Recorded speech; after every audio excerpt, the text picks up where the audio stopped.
இன்றைக்கி நம்மளோட சேனலில் ஹிந்தியில் இருக்கக்கூடிய ஒரு ஈஸியான 5 சென்டென்ஸ் பற்றி தான் பார்க்க போகிறோம். வாங்க அந்த சென்டென்ஸ் என்ன அப்படிங்கிறத நம்ம பார்க்கலாம். ஃபஸ்ட்டு சென்டென்ஸ், நான் வரலாமா. நான் வரலாமா இது ஹிந்தியில் எப்படி சொல்லணும்னா மே ஆவும் கியா, மே ஆவும் கியா அப்படின்னு சொல்லணும். செகண்ட் சென்டென்ஸ், நான் உள்ளே வரலாமா. நான் உள்ளே வரலாமா இதை எப்படி சொல்லணும்னா மே अंदर आऊँ क्या, मैं अंदर आऊँ क्या. தேர்ட் சென்டென்ஸ், நான் இப்போது செல்லலாமா. நான் இப்போது செல்லலாமா இதை எப்படி சொல்லணும்னா மே அப் ஜாவும் கியா, மே அப் ஜாவும் கியா அப்படின்னு சொல்லணும்.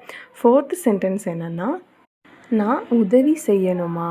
நான் உதவி செய்யணுமா இதை எப்படி சொல்லணும்னா மே மதத் கரும் கியா, மே மதத் கரும் கியா அப்படின்னு சொல்லணும்.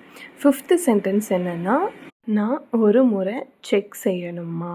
நான் ஒரு முறை செக் செய்யணுமா இதை எப்படி சொல்லணும்னா மே ஏக் பார் செக் கரும் கியா, மே ஏக் பார் செக் கரும் கியா அப்படின்னு சொல்லணும். இதே மாதிரி அவங்க லைஃப்பில் யூஸ் பண்ணுறதுக்கான easy and simple Hindi words தெரிஞ்சுக்கணுமா, மறக்காமல் நம்மளோட சேனலை சப்ஸ்கிரைப் பண்ணி வச்சுக்கோங்க. அவங்களோட ஃப்ரெண்ட்ஸுக்கும் ஷேர் பண்ணிடுங்க.